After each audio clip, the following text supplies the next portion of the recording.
Le dernier quart d'heure de Smart Bourse chaque soir, c'est le quart d'heure thématique. Le thème ce soir, c'est justement l'univers de la gestion thématique et plus précisément du thème ou de la tendance liée au cloud et à l'IoT ou autrement dit l'Internet des objets. Une thématique qu'on décrypte avec Ronnie Michali, président de Galilée Asset Management qui nous accompagne chaque mois pour venir parler de ces méga trends. Bonsoir Ronnie. Bonsoir Grégoire. Merci d'être avec nous. Cloud et Internet des objets. Je veux bien qu'on définisse quand même un peu de quoi on parle. Parce qu'on fait tous semblant de savoir qu'on sait très bien de quoi on parle. Non, mais quel est le périmètre un peu de cette thématique et quels sont les fondamentaux et les forces et les grandes tendances sur lesquelles s'appuie cette thématique, une des 25 que vous analysez chez Galilée AM? Tout à fait. Alors, ça peut effectivement pas être totalement intuitif dès le début. Donc, déjà, on est sur une thématique bicéphale, cloud et IoT. Comme on a luxe et lifestyle, par exemple, tourisme et loisirs, gaming et métaverse. Donc là, c'est une thématique avec deux technologies qui sont complémentaires. Pourquoi ? Parce que les dispositifs IoT, donc l'Internet des objets, les objets connectés, utilisent des quantités de data et utilisent le cloud pour stocker, pour analyser, pour traiter ces données. Et le cloud va être un facilitateur dans tout ça. En fait, il va faciliter bien sûr la connexion à distance. Si vous êtes sur votre smartphone et que vous voulez fermer les volets, par exemple, chez vous, parce que voilà, il y a besoin de le faire. Parce que mon assureur vient de m'envoyer un message en me disant que la grêle va arriver et qu'il faut tout fermer, parce que c'est comme ça que ça marche. C'est comme ça que ça marche. Et ben, vous allez pouvoir le faire grâce au cloud. Ouais.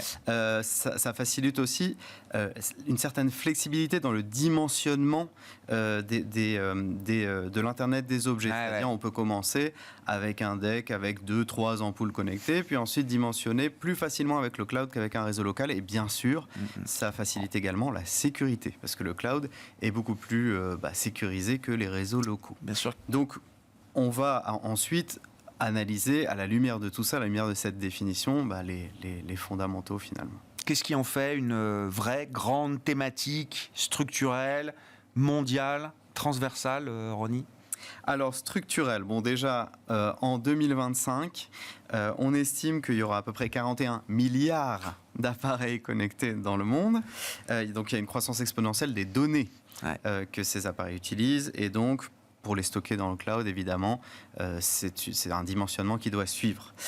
Les méga tendances qui portent la thématique, puisque c'est ça qu'on regarde quand elle est structurelle, la croissance de la population mondiale, bien évidemment, l'émergence des classes moyennes, puisqu'on est sur des gens qui sortent de la pauvreté, qui vont commencer à consommer, à s'équiper. Voilà, s'équiper, à voyager, également à tout simplement utiliser des moyens de transport comme par exemple la navigation connectée ou des choses comme ça.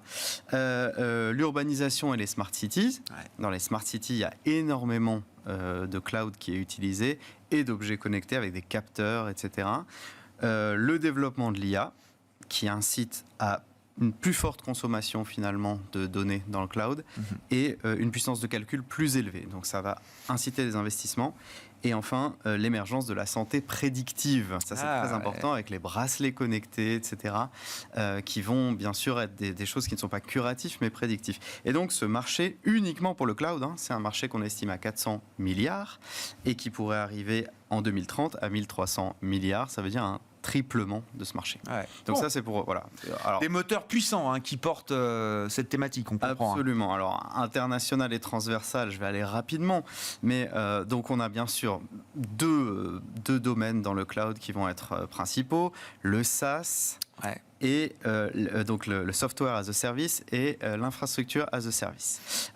Pour ceux qui ne connaissent pas, le SaaS, c'est finalement comme si on louait une maison meublée, je paye pour ce que j'utilise, etc.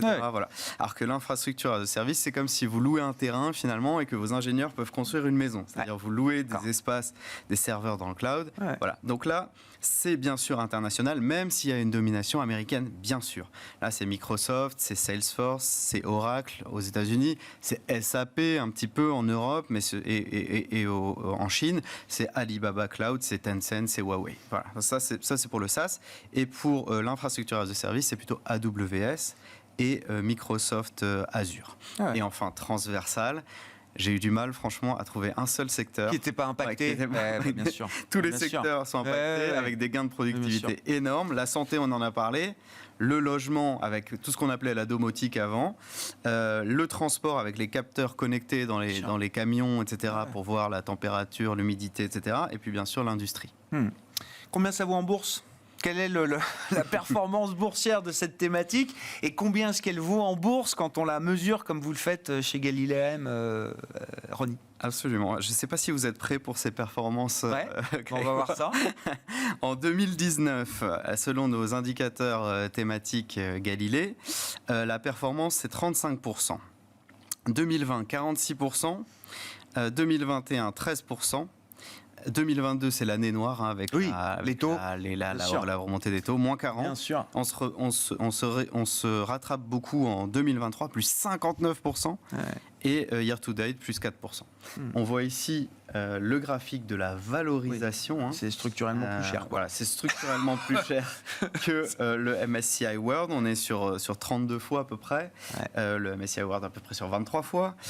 Donc les attentes des marchés sont très élevées, même si les croissances sont également élevées. On parle quand même de croissance du chiffre d'affaires de 18% par an. C'est énorme. Donc attention à ne pas surpayer cette thématique.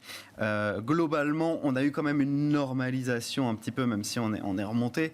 On n'est plus à 40-45. Bien sûr. Ça, c'était le pic post-Covid. Effectivement. Donc on pense qu'il y a quand même... Ces croissances ne cessent d'augmenter. Les marges des sociétés ne cessent d'augmenter. Donc on pense qu'il y a quand même un potentiel intéressant. Mais voilà, la question de la cherté ou de la valorisation de cette thématique, ça fait partie des risques qu'il faut avoir en tête. D'ailleurs, quand on fait un peu l'analyse des risques, alors je veux dire, risques positifs ou risques négatifs, force et faiblesse, qu'est-ce qui ressort de cette analyse, Ronnie ? Alors, on peut commencer par les forces. Il y a bien sûr un fort investissement public et privé dans cette thématique. Il y a même des partenariats publics-privés dans les smart cities, par exemple pour l'éclairage public, pour la gestion des déchets, pour aussi le trafic routier, la régulation du trafic routier. Et ça nous fait donc bien sûr pour les États, pour les collectivités, des nouveaux investissements et pour les sociétés, des nouveaux CAPEX. Aussi un nouveau cycle de CAPEX qui a été engendré aussi par l'IA et tout ce qu'il y a comme besoin, comme infrastructure nécessaire au développement de l'IA. Donc ça, c'est une première chose. Ensuite, il y a le développement dans la santé, on en a un petit peu parlé. Mais par exemple, si on veut prendre des exemples concrets, par exemple les moniteurs de glucose, qui sont maintenant des objets connectés, les dispositifs de surveillance cardiaque, les bracelets de fitness aussi. Donc ça, c'est des développements énormes. Et le développement dans les transports, surtout avec la conduite autonome, pour la sécurité, et bien sûr pour optimiser les itinéraires qui sont pris par ces voitures. Donc ça, c'est premier gros point positif. Deuxième gros point positif pour l'investisseur, cette fois-ci en bourse, la qualité financière des entreprises est très bonne. On a une bonne croissance du chiffre d'affaires, une bonne croissance du résultat. On a des marges qui sont élevées. On a l'accès à la rentabilité de certaines sociétés de taille intermédiaire qui encore n'étaient pas rentables il y a 2-3 ans. Et on a un endettement maîtrisé. Donc ça, c'est vraiment 2 points très positifs. Et les points faibles, on a la géopolitique, où se trouvent les données, la dépendance à certains acteurs américains ou chinois, et aussi le problème qu'on a de leur faire appliquer nos règles et parfois les amendes records qui peuvent impacter le bilan de ces sociétés et qui, bien sûr, pour un investisseur en bourse, peuvent être des choses qui provoquent des trous d'air dans le cours boursier des boîtes. Et puis, il y a bien sûr la sécurité de données, les cyberattaques. Ça peut être vraiment très violent, très rapidement pour le cours de bourse de ces sociétés. Donc, voilà. Et puis le niveau de valorisation. Oui, voilà, mais ça se paye cher, on l'a expliqué. Il y a des raisons pour lesquelles ça se paye cher. Attention, parce qu'effectivement, ça peut aussi à un moment se payer peut-être trop cher par rapport à la réalité. C'est la deuxième thématique la plus chère que l'on regarde sur les 25 thématiques chez Galilée. La première étant... IA et robotique, c'est ça. IA tout court même. IA et robotique. IA et robotique. Comment investir sur cette thématique du cloud et de l'Internet des objets, là, dans l'univers des fonds d'investissement? Quels sont ceux qui ressortent pour vous, Ronnie? Alors, dans le gisement de fonds, qui est la dernière étape de notre modèle d'analyse, on a retenu un fonds et 2 ETF. Donc, il y a Montpensier Cloud Leaders, qui est un fonds assez concentré, 30 valeurs. Un fonds assez intéressant aussi pour ceux qui veulent développer leur portefeuille ESG, puisqu'il est SFDR 9. et qui se concentre plutôt sur le cloud B2B et qui est le plus rentable en fait. Donc c'est vrai que c'est un fonds... Une bonne manière d'aborder le sujet, Voilà. quoi, vous dites. Avec un gérant physique assez concentré, avec beaucoup de conviction. Sinon, pour ceux qui veulent de la gestion passive, allez sur des ETF. On a le Globalix Cloud Computing, qui est sur les pure players du cloud, réellement. 38 valeurs, mais là, vous aurez vraiment uniquement les pure players du cloud. Ça nous a semblé très intéressant. Et enfin, chez BlackRock, le iShares Future Cloud 5G and Tech. Tout est dans le nom.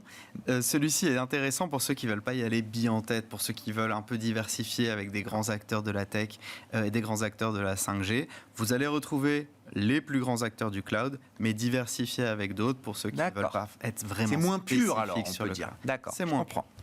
Merci beaucoup Ronnie et merci pour cet exercice de décryptage des grandes tendances d'investissement que vous venez nous apporter chaque mois ou régulièrement en tout cas sur l'antenne de Bismart dans Smart Bourse. Ronnie Michali, le président de Galilée Asset Management, était l'invité de ce quart d'heure thématique.